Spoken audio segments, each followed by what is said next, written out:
Queridos Juan Ignacio y Miguel, querida comunidad parroquial, como ya os saludaba al principio, también a todos los que seguís esta celebración a través del canal de YouTube de la parroquia. Nos reunimos en estas circunstancias, en medio de esta pandemia que nos obliga a tener cuidado, a evitar generar masificaciones, generar reuniones grandes donde podamos estar juntos y, sin embargo, la necesidad de celebrar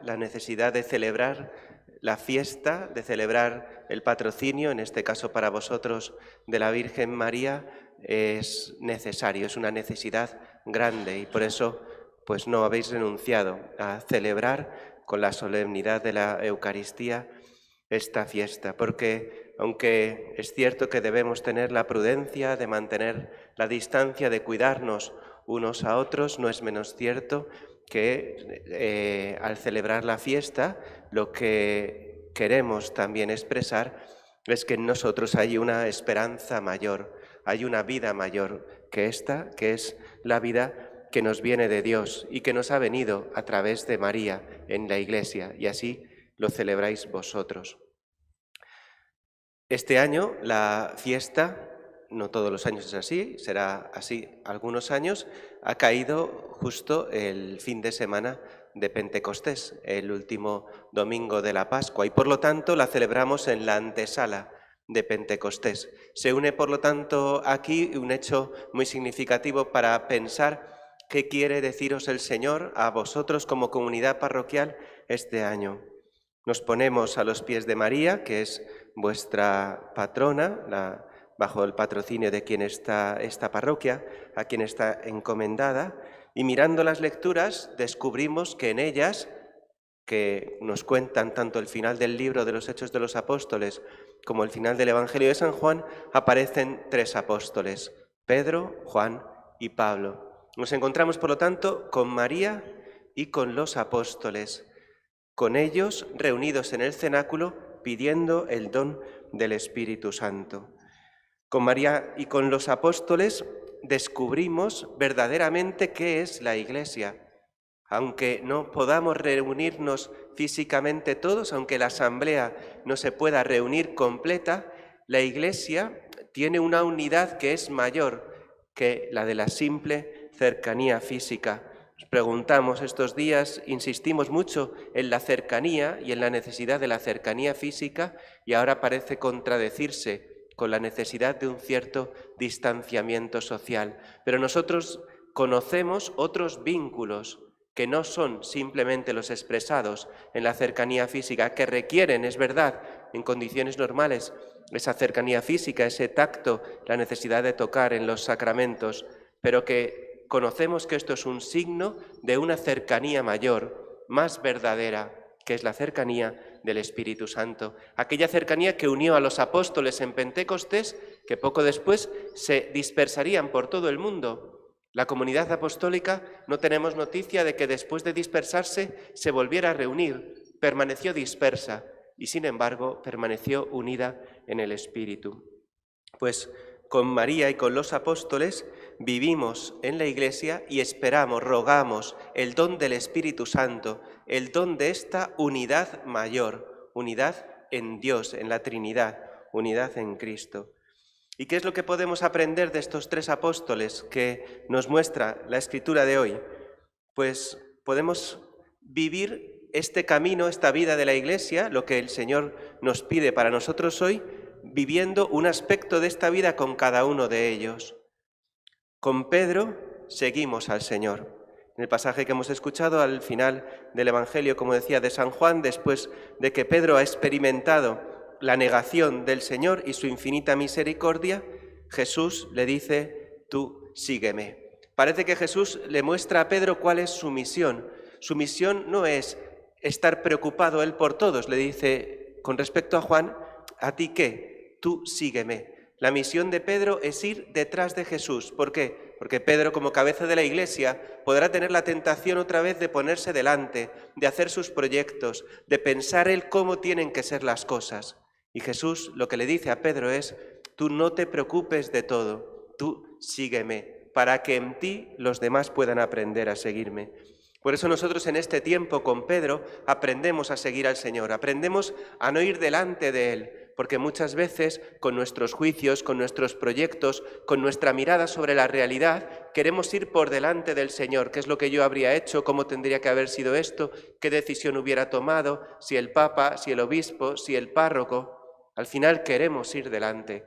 Y lo que Jesús le dice a Pedro es: tú ve detrás. ¿Por qué? Porque yo voy delante.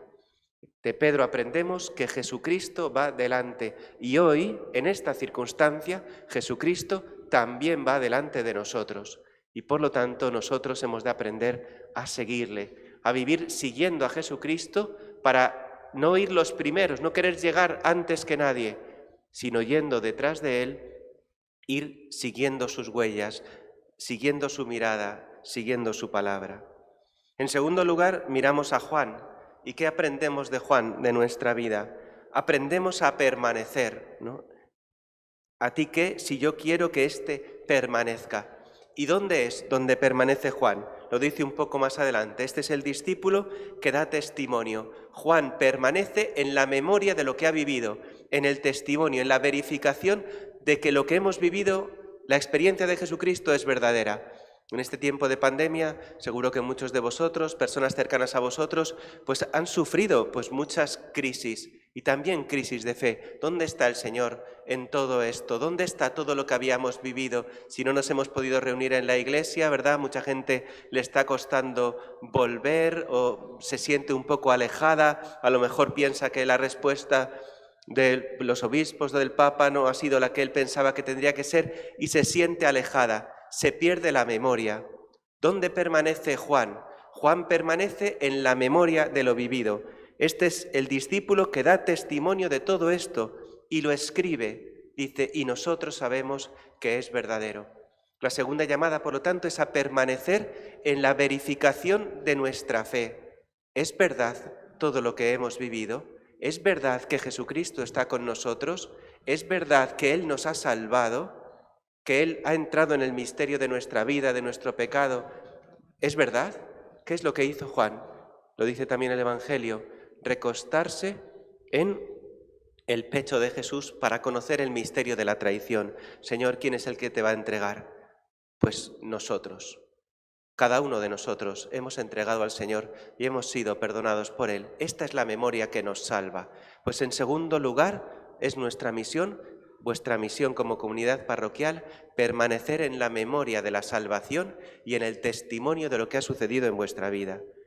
Y en tercer lugar, de Pablo, ¿qué aprendemos? Pues hemos escuchado cómo al final de su vida, después de llevar el Evangelio por tantísimos sitios, al final nos encontramos a Pablo preso en Roma, preso por los hombres, por este centurión romano, este soldado romano que dicen que le vigilaba en un piso con una cierta libertad, pero al final custodiado, ¿no? Es curioso que este hombre que en Jesucristo descubrió esta grandísima libertad, lo último que conocemos de él en los evangelios es que acabó su vida preso de los hombres, por amor de Jesucristo, preso, dice también él, por amor a Israel, por causa de la esperanza de Israel, llevo encima estas cadenas. Nosotros que lo que muchas veces buscamos es una libertad que es autonomía, que es que pueda hacer lo que quiera, que es que me libere de condicionamientos. Ahora, ¿verdad? Pues tendríamos la tentación de, ya que vamos avanzando,